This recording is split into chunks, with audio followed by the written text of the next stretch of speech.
Call an ambulance, quick. How can you be so slow? Suddenly, my neighbor, Sarah, barged into my room. This all started when Michael collapsed in the bathroom. Lately, Michael has been inseparable from his phone, no matter where he is in the house. Indeed, he even takes it with him to the bathroom, seemingly always in conversation with someone. Why the fact that Michael collapsed in the bathroom was immediately known to Sarah, who lives next door, is beyond me. Frankly, I don't see why I should be called slow by Sarah. I'm already in the know. Why Sarah is connected to Michael, and how she came to know about his collapse in the bathroom so quickly. Sarah and Michael might think their secret is safe, but there have been many suspicious instances in the past. It's quite comical that they're unaware the only ones who haven't noticed are themselves. I've turned a blind eye until now, but I've decided to put an end to it all here. They've taken my silence for granted and done as they pleased, but they will suffer just as I have. Of course, I plan to confront Michael, but naturally, I intend for Sarah to experience the same kind of suffering as I have. They shouldn't think they can get away with it silently. Now is the time to settle the betrayals of the past 13 years properly. My name is Linda, and I'm a 40-year-old housewife this year. I met my husband, Michael, through a mutual acquaintance. Given my age, I long to get married and build a warm family. It all started when an acquaintance suggested, just meet him, it won't hurt. At that time, I was focused solely on my career and hadn't had any meaningful encounters. Watching those around me get married, I wondered what life would be like with someone I truly loved. Thinking it wouldn't hurt to meet since it was free, I agreed, only to find an unexpected comfort in his presence. Not only did we share hobbies and topics of conversation, but the pace and rhythm of our dialogue were incredibly comforting. It felt as if we had known each other before, making me want to meet him again. Although I had dated a few men before, I had never been able to talk so freely and comfortably with anyone. My first impression of Michael was of someone considerate, who always put me first and supported me. It didn't take long for his constant kindness to captivate me. "Ah, Linda, I thought this would suit you." "What's this?" "It's neither my birthday nor our anniversary, but may I open it?" "Please, go ahead." Inside the box Michael handed me was a beautiful lemon yellow dress. It's lovely. I've never worn a dress like this before, so I'm not sure if it'll suit me. I'm certain it will look great on you, Linda. I'd love to see you try it on here. Here. That's a bit thrilling. I immediately tried on the dress. Yes, it fits perfectly. Just as I thought, it suits you. I'm so happy. Thank you. Michael looked at me contentedly, nodding his approval. Although he was kind, I occasionally caught glimpses of his stern side. This happened during work-related calls. Even during our dates, he would sometimes have to take calls, issuing instructions. I found myself admiring him as he managed these calls. Michael, it seems, holds a managerial position at his workplace, responsible even outside working hours. It must be tough to receive work calls even on your days off. Well, it's not too bad. But having inefficient subordinates can be quite a hassle. Oh. We should head to the restaurant, our reservation time is approaching. Laughing, we held hands and hurried to the restaurant. Linda, I've always wanted to marry a wonderful woman like you. Will you marry me? If you're okay with me, I'd be more than happy. I look forward to our future together. Marrying Michael, I felt an immense sense of happiness. However, I was soon to learn that this happiness was only fleeting. I intended to continue working as a nurse even after getting married. But the situation started to look ominous. It's about the household chores. I intend to keep working as before, even though we're married. When I have night shifts, could I possibly ask you to help out? Then, Michael's expression darkened. Night shifts, so you're planning to continue working? Yes, but, is that a problem? It's not that it's a problem, but the idea of a woman continuing to work even after getting married is a bit. Nowadays, it's not uncommon for both spouses to work. In fact, among my acquaintances, households where both spouses work hard are more common than those with a stay-at-home spouse. Even after hearing my explanation, Michael insisted that he wanted me to quit working after marriage, so I asked him why. Surely, Michael must have his reasons. Believing it's important for both spouses to compromise, I felt I had to ask. I've been coming home to a dark room and turning on the lights by myself. Michael, you've lived alone since graduating from college, right? Turning on the lights in that lonely room and realizing in that instant that I'm alone was unbearable. For a moment, I thought I saw a shadow cross Michael's face. I see. I've lived at home for a long time, but I guess living alone can make you feel that way. That's why I want you, Linda, to quit your full-time job. Of course, I'll earn enough to support us. I might even be promoted to director soon. Really? A promotion at this time is impressive, isn't it? He answered, scratching the tip of his nose sheepishly. When Michael feels shy or proud, he tends to scratch his nose and his breathing becomes heavier. He kept glancing over as if begging for more praise, so it must have been a pleasant moment for him. Michael has always prioritized his career, always putting work first, so being recognized at work must be an honor for him. Well, at my level, it's not a big deal. But among my peers, only a handful have made it to manager, so I guess I've advanced quite quickly. Haven't I? Michael boasted, and I felt torn beside him. Sensing my hesitation, Michael leaned in close and said, "You wouldn't cling to your job when your husband is humbling himself and asking, would you?" I was speechless at this expression of Michael's I had never seen before. It was unbelievable, but I instinctively felt I shouldn't meet his eyes any longer, a strange feeling indeed. After being told so much, I had no choice but to quit. I wanted to continue a bit longer, but out of love for my husband, I decided to quit. The life of a full-time housewife, which started simultaneously with marriage, was harder than I thought. I thought being a housewife meant doing household chores at home, but it was too busy. Taking advantage of me being a full-time housewife, Michael stopped doing any household work altogether. Since the house is like a workplace for women, isn't it wrong to just rush through your tasks to enjoy your free time? When Michael said that with a strong tone, I couldn't talk back. I would prepare breakfast to match Michael's waking time and assist with his preparations for leaving, and by the time he returned at night, I had to have dinner ready, along with the bath and cleaning done. Michael. Dinner's ready. Coming. He moved leisurely to the table and sat down, then sighed deeply after looking around. You know I had a business dinner last night, so I drank, right? Yes, I thought it might have been a business dinner since you came back late, but what about it? If I drank at a business dinner, it should be obvious I'd want a fruit smoothie for breakfast, right? I'm sorry, I didn't consider that. Then, Michael tapped on the table and stared at me in silence. Michael is particular, and if anything deviates from his preferences, he makes it known strongly. Hey, is this vase supposed to be here? He pointed to a perfectly ordinary vase placed next to the TV stand. Michael said having flowers at home brightens up the place, so I bought this vase thinking it would be nice. I haven't exactly decided where to place the vase, but was there some issue with its current location? The vase? I moved it a bit because it was obstructing the view of the TV. Then Michael clicked his tongue and glared at me. From my seat, this angle makes the vase block the view of the painting. How can you cover up a masterpiece with flowers? What were you thinking? Putting your TV viewing above everything else is so selfish. I didn't mean to. I'm sorry. Try to understand how I feel, being with such a selfish woman. He kept berating me persistently. Listening to him endlessly talk about how inadequate I am made me strongly believe I'm a failure. Linda, you've always lived at home and only worked as a nurse, so you might not understand, but society isn't that kind.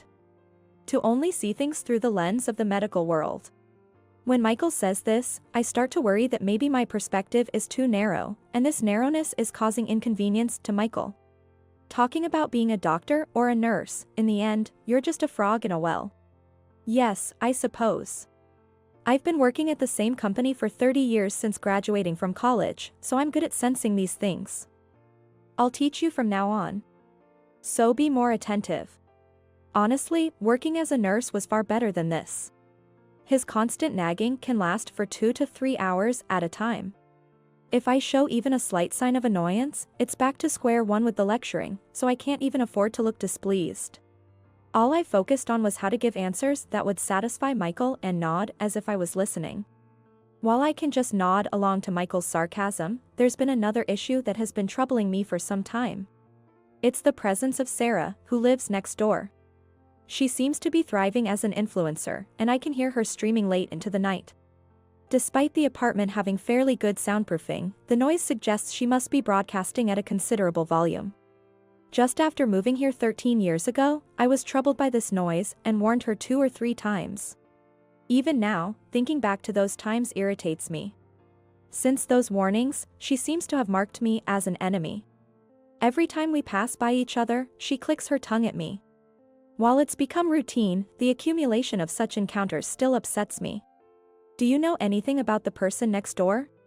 Michael looked puzzled as he looked at me. What's up with the neighbor? Don't tell me you're having a neighbor dispute or something. Spare me that. No, not a dispute, but it's just so noisy. I was wondering if something could be done. I don't really think so. Just make sure you don't confront the neighbor directly.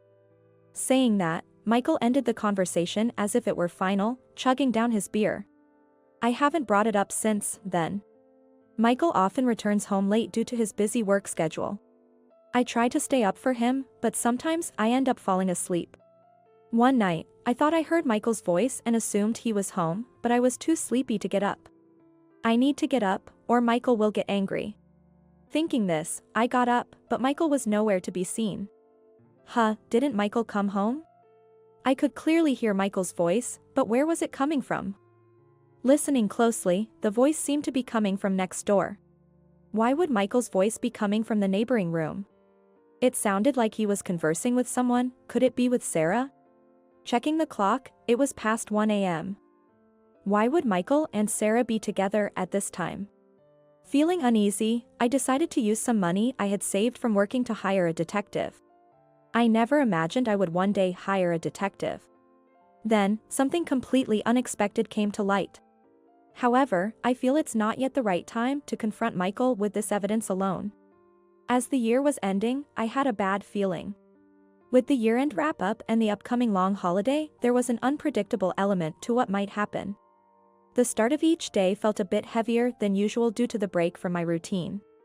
On a particular year-end, Michael came home a bit early from work, seeming in a good mood. He appeared to have been drinking, his expression relaxed. Lately, he had been tense and often snapped at me, so I felt a bit relieved to see him like this. Welcome home. You're home early today, Michael. Yeah, it was the last day of work for the year, so I had a few drinks with my colleagues. I see. Then, while looking at the refrigerator, Michael asked for more alcohol. Hey, I'm not satisfied yet. Bring me something to drink. It was good for me that he was in a good mood, but his face was already quite red, clearly having had quite a bit to drink. Your face is all red. Don't you think you've had a bit too much? Too much? Are you saying I can't hold my liquor? Drinking is part of being a working adult, I can't be weak. Saying so, he chugged the beer he was holding. It's not like he particularly enjoys beer. He used to boast about his tolerance, but I've had to pick him up from bars countless times. Drinking heavily, that's what being a working adult is all about, he would say arrogantly, but he always ended up being overwhelmed by alcohol. And I was the one who had to take care of him in the end.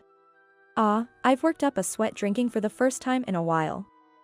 I think I'll take a shower before bed. Saying that, he headed to the bathroom with his phone in hand. He never used to take his phone to the bathroom, but lately, he never lets it out of his sight, even at home. He even takes it to the toilet, so maybe there's something he really doesn't want seen. Wondering why he's taking his phone to the bathroom, I decided to keep an eye on the situation. From the bathroom Michael entered, I could hear the sound of him talking on the phone. He was speaking softly, so I couldn't hear the details, but I wondered what was so important that he had to talk about it in the bathroom. Then, there was a loud noise from the bathroom. Startled, I went to check and found Michael curled up in the bathtub, looking in pain. He regained consciousness just in time to struggle out of the tub, then collapsed, apparently unconscious. For now, I quickly checked Michael's condition. At that moment, someone started pounding on the door. The knocking was so forceful I thought the door might break. It's a rental, and having someone break the door isn't something to laugh about. I'd rather not have that happen. Especially at such a critical time. Who could it be at this time? Yes, I'm a bit busy right now. When I opened the door, there was Sarah. Move. You're in the way. I couldn't understand why Sarah would show up at this moment. Ignoring my confusion, she pushed past me and headed straight for the bathroom. Wait, hold on. Mikey. What happened? Mikey. I was impressed in a different way that she could so casually enter someone else's house at a time like this. I could never just barge into the house of someone I was having an affair with. Ignoring me standing there dumbfounded, Sarah started taking charge of the situation.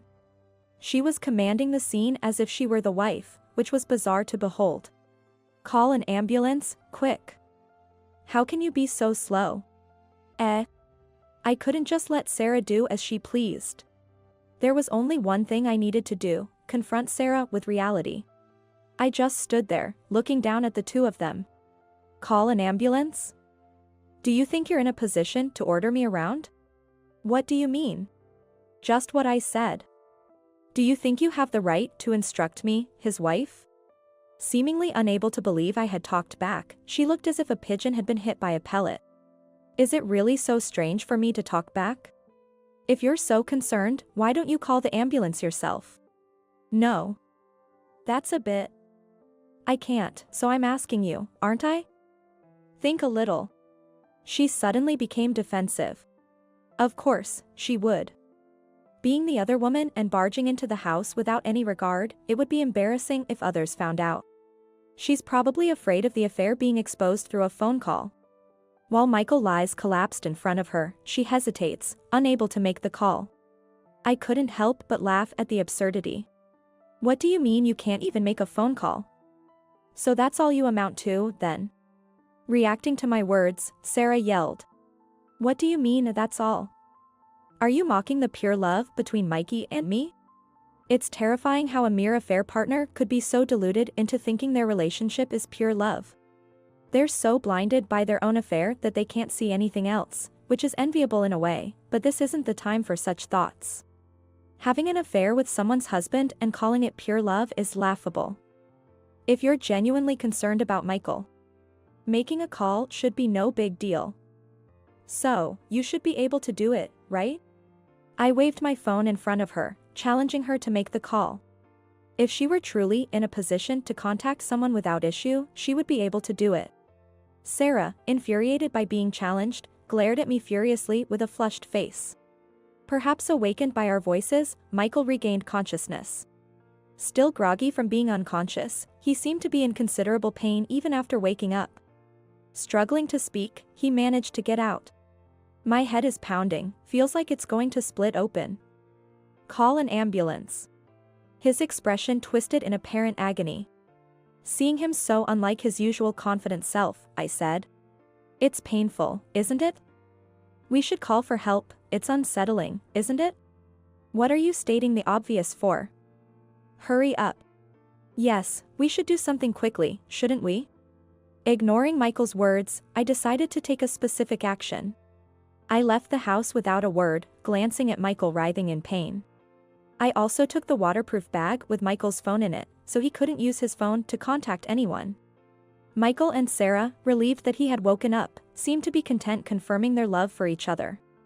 They had already entered their own little world, not even noticing that I had taken the phone. I couldn't deal with this foolish cheating couple any longer. Taking this opportunity, I decided to leave the house quickly. I immediately contacted James, Sarah's boyfriend, after leaving the house. James is her boyfriend, with whom she has been in a relationship with the intention of marriage, and he stays over about half the week. It could be considered semi-cohabitation, so I've run into him a few times in the hallway or at the trash disposal area. He works at a nearby hospital, and I remembered he had given me his business card once. Good evening. I apologize for calling so late. It seems Sarah has come to my place for some reason. Could you come pick her up? Linda? It's been a while. Sarah is at your place. What do you mean by that? James's voice on the other end sounded confused. Naturally. Anyone would be surprised to receive a sudden call from their girlfriend's neighbor in the middle of the night. I'll explain the details later. Are you at work right now, James? No, I just finished work and was killing time at a nearby diner. Sarah said she had a live stream today and wanted me to come back late. So, Sarah had made arrangements to keep James away from her apartment. While he was away, she was casually talking to Michael on the phone. Can you come soon? I'll head there right away. Let's meet at the entrance. Thank you. I'll join you there. 3 minutes after making the call, James arrived at the apartment's entrance, so we went to my room together. I briefly explained the situation to him as we walked from the entrance to my room. To put it bluntly, it seems that Michael and Sarah have been having an affair for many years. What do you mean? I found out through an investigation I had someone conduct. But it seems they met at a bar where Sarah worked 13 years ago and have been involved ever since. Hearing my words, James was holding his head in shock.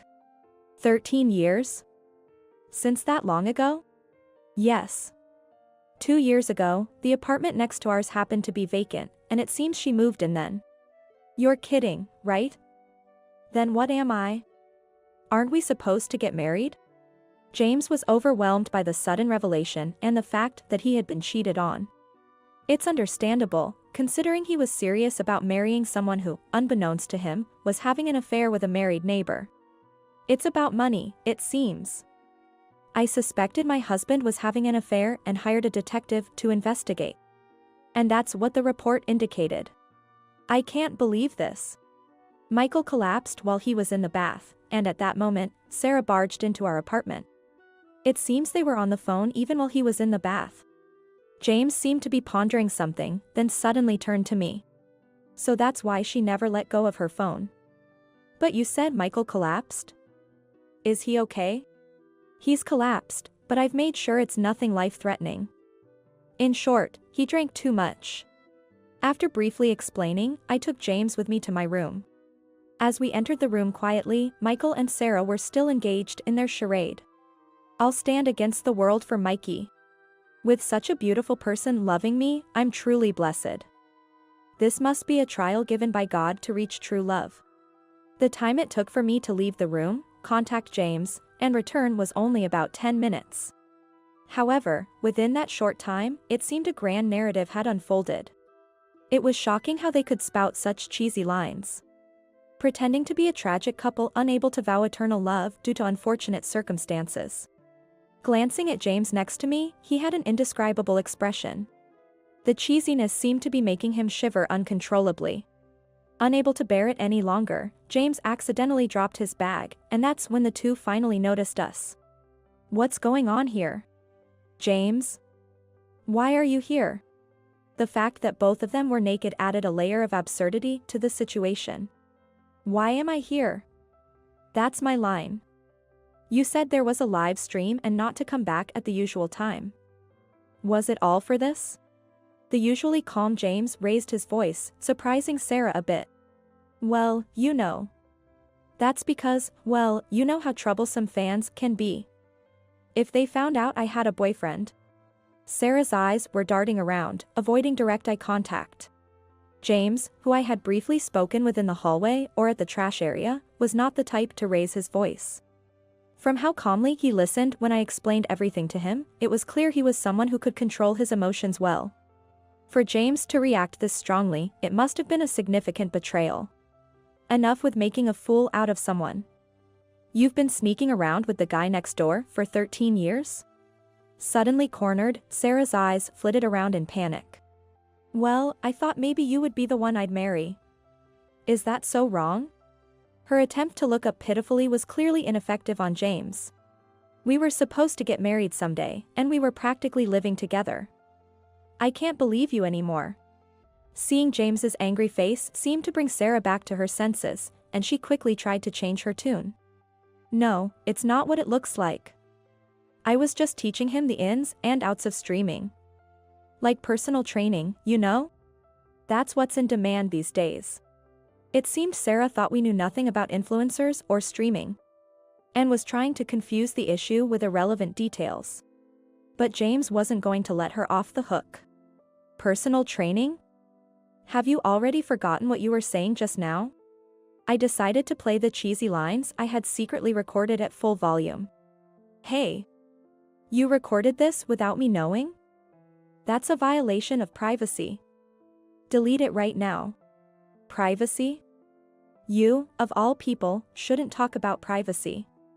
Naturally, we're getting a divorce. Michael seemed flustered, not having expected me to bring up divorce. Divorce? How do you plan to live without me?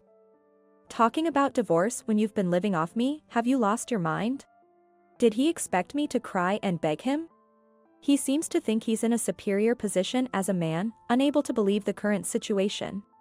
It's curious where such absolute confidence comes from, but to me, it no longer matters. Say whatever you want. You can only act tough for now. Eventually, Michael and I got divorced. Following the incident, I immediately sought a lawyer specializing in divorce and infidelity issues and provided the evidence and videos. Incidentally, Sarah, who lived next door, also broke off her engagement with James and now seems to be living a secluded life. This is partly due to her streaming content going viral. Right after the affair with Michael came to light, her suggestive posts were analyzed by her fans. Fans have a keen eye, identifying details from subtly reflected images in a telephone pole or pin badge, to the point of astonishment. These hints in her posts and other details led to the revelation of her affair and relationship with Michael. The scandal even reached Michael's workplace due to a barrage of calls, exposing the affair there as well. Michael's company took the matter seriously, and he was fired. The company must have wanted to rid itself of the trouble. Understandably so. The affair with a well-known influencer, especially as a married employee of a prominent corporation, was heavily criticized as unacceptable. The company's stock even dropped when the affair became public, so they couldn't just overlook the situation. He says it's hard being the target of pointed fingers, making it difficult to go outside, but it's his own doing. Just stepping outside leads to being pointed at as the washed-up influencer, with posts appearing on bulletin boards. So he must not dare to venture out carelessly. I encountered Sarah just once after the whole fiasco. She appeared as if lying in wait when I was shopping at a drugstore near my workplace. How can you be living comfortably with a large sum of money while I'm suffering so much? Isn't that absurd? It's typical of her to make such outrageous accusations. There's nothing absurd about it. It's all the result of your actions, so I have nothing to say to you. And what right do you have to act all high and mighty? Because of you, my engagement is ruined. She approached me as she spoke. I was almost married to a doctor, and you ruined it. Give me a break. I don't understand how you can continue an affair and betray your fiancé while going after someone else's husband. You might want to be more cautious about your future actions. What do you know? You're quite the topic on the internet right now. If someone saw this, it might just end up online again. With that, Sarah adjusted her hood to cover her face more and quickly walked away. Since separating from Michael, I've been enjoying my life alone. Living at my own pace is the best. I've returned to my job as a nurse, keeping busy every day. There's a saying about old skills, but it seems my body remembers, and I can manage quite a bit. Though there was a time I wondered how things would turn out, now I consider living my days to the fullest as my form of revenge. Having forgotten about Michael and Sarah,